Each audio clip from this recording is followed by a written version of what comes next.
What's going on, my trainer club? Today we're going to check out best of the best for the Landorus incarnate form. Is it going to be worth your resources, stardust, and investment to power it up in Pokemon Go? So welcome to the trainer club. Here we go.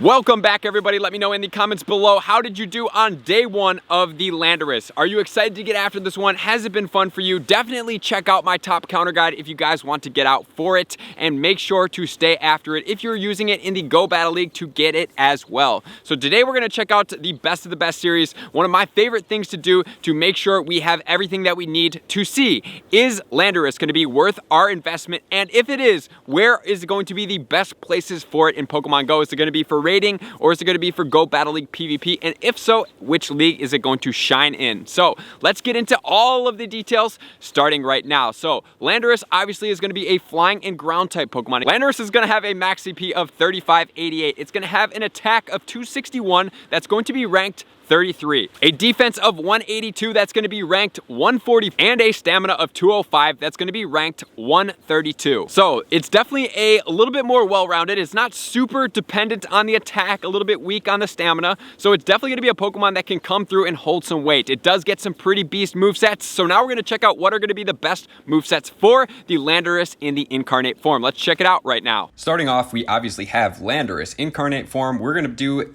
at the top with the Mudshot Earth Power, and we're going to look at the DPS times TDO overall is going to be 1850. Then we have the Landorus again with the Rock Throw Earth Power, which is going to be 1769, and then we have the Rock Throw Outrage at 1231, followed by Mudshot Outrage at 1207. Then we have Rock Throw Rock Slide at 1033, and then we have the Rock Throw Focus Blast beast moveset, definitely hard hitting charge move right there at 1031. Then we have Mudshot Focus Blast 977, and then Mudshot Rock Slide at 966. So obviously the all ground type is going to be the best one. With the combination of the double ground with some pretty dominant ground moves, it's definitely going to be the best suited in the ground category. So now we're going to check out the best of the best in the DPS, TDO, DPS times TDO, everything that you need to know. So if you've been with me for a while, check the pinned comments below. You can skip over the introduction, but now we're going to get into the introduction that we're going to get right into, starting off with the DPS.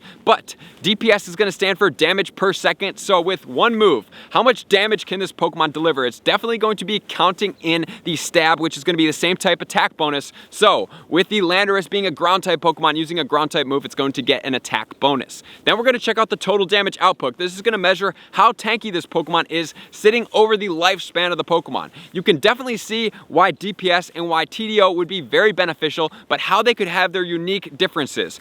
DPS is really going to focus on how attack heavy that Pokemon is. TDO is going to focus on the tankiness. So if we combine the two and then average it, we can then get the DPS times TDO, which is going to be the best measurement overall of these Pokemon to see what is going to be in our best interest. But then we have to take it one step further and use our trainer brains to see, is it going to be worth with the moveset to use this Pokemon? So now we're going to start off with DPS. Where does Landorus sit as far as DPS in the ground category? Let's check it out right now. Starting off, we're going to be in the DPS category. So we're just strictly looking at the powerfulness of the attack. So we have at the top Excadrill, Mudslap Drill Run at 15.954, highest DPS in the ground category right now. This is going to be all ground moves because the other moves, while they are definitely effective moves, there's no stab bonus. And like we saw in the beginning, not super effective as far as the DPS times TDO. Then we have Excadrill, which also has access to Earthquake, 15.848. Then we have Landorus incarnate form, which is going to be Mudshot Earth Power at 15.75. Then we have Groudon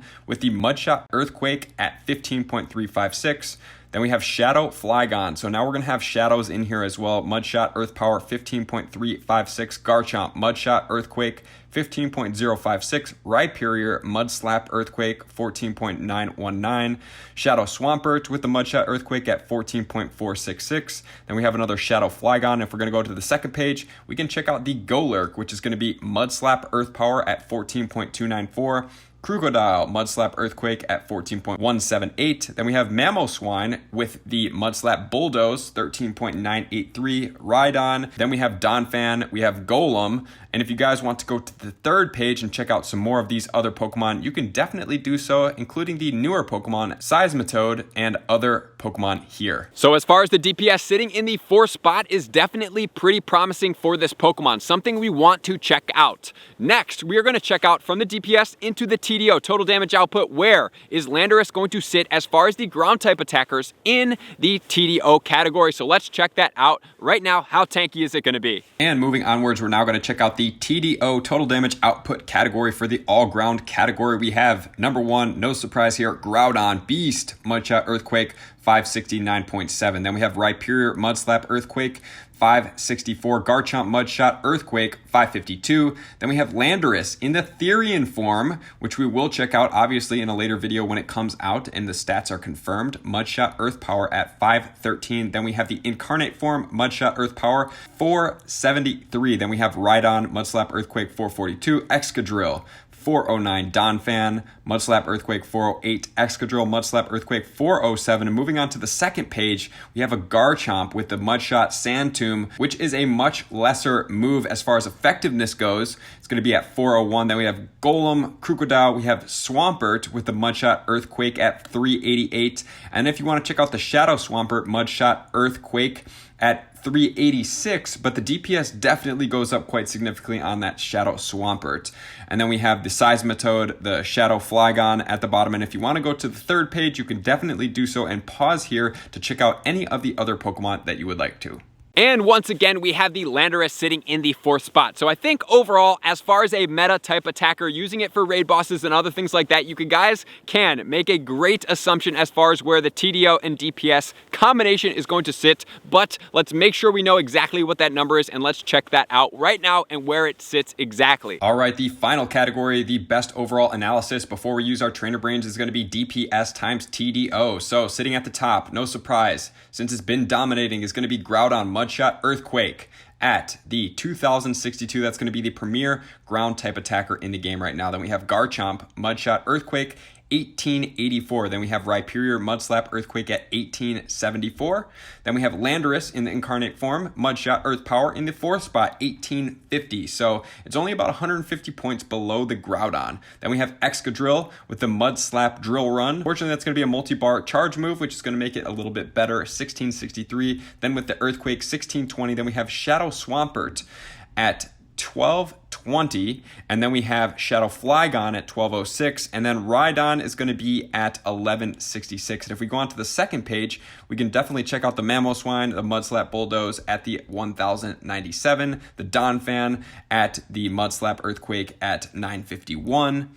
And then if we keep going down, we can check out the regular Swampert with the Mudshot Earthquake at 717, which is going to be 500 points below the Shadow form. And then if we go onto the third page, you guys can check out something like the Seismitoad or any of these other Pokemon that you so desire, including the Mudshot Sand Tomb on the Garchomp at 527. Pretty consistent overall. 4th for the DPS, 4th for the TDO, and then overall, what do you guys got? We got the 4th again. So pretty cool, pretty unique, definitely a Pokemon that we do want to check out, right? But it's sitting in the 4th spot. As far as the Therian form, it's definitely going to hold a little bit more weight, especially if it maintains the same moves. We're going to check out where that one sits when it does come out. It's definitely looking more promising than this one as far as a meta attacker in the ground category goes. So as far as meta attackers, I don't suggest powering it up for this purpose. It's not like shining in the ground category. We all probably have a bunch of Groudons, probably some Luckies by now, maybe some shiny Luckies, some that are maxed out. So as far as meta attackers go, that's where it's going to sit. However, where is it going to sit for PvP?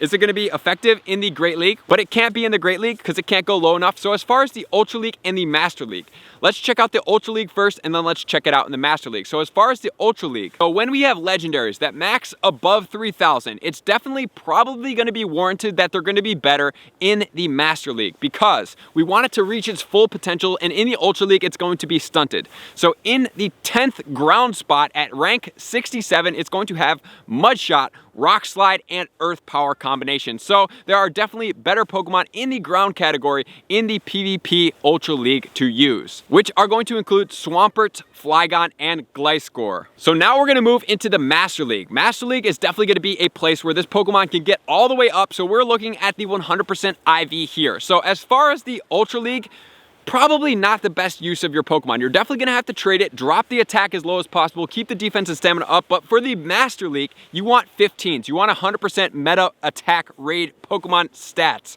So this is going to be where it sits in rank 17, one spot below the Groudon. With the Mudshot, we have the Rock Slide, and we have the Earth Power. However, keep in mind that it does get Outrage, and it does get Focus Blast. So these are two really powerful movesets that you guys could definitely potentially use and throw people off with this Pokemon depending on how you're building your team. So Garchomp is going to be ranked better, but sitting in the third best. It definitely holds weight in this category, and it's definitely something that you guys may want to consider. So treat this Pokemon as a meta raid type attacker, try to get the 100% IV, and then for the Master League, if it so fits into your team and you want to utilize its movesets and fun stuff, you can definitely do so. So the conclusion, meta raid type attacker is probably not going to be the best. However, for the Master League, it can definitely hold some weight, improve your team if you use it properly, because it only has 2 weaknesses, even though it's going to be double weak to Ice, which Ice is not the most prevalent used Pokemon in the league, but it definitely can come out. I hope that you guys have fun with this Landorus. I think it's going to be the best and most favorite of the 3. Probably a really cool, especially since it gets awesome movesets, and it's going to be a little bit challenging, but fun to fight as well. So thank you to all my likers, commenters, subscribers, and Patreon members, and everybody who takes their subscriptions and support to the next level. I'm going to see you guys out on the next video. Peace! I just want to take a moment and sincerely thank all of my Patreon members, everybody that has taken their subscription to the next level and chosen to support me on this platform. I greatly appreciate you guys. As a growing channel and really trying to grow and improve as much as I possibly can, I really appreciate the extra support. You guys mean the absolute world to me. I cannot wait to connect with you soon, and I appreciate you guys all for being a part of the Trainer Club. I will see you guys out on the next video.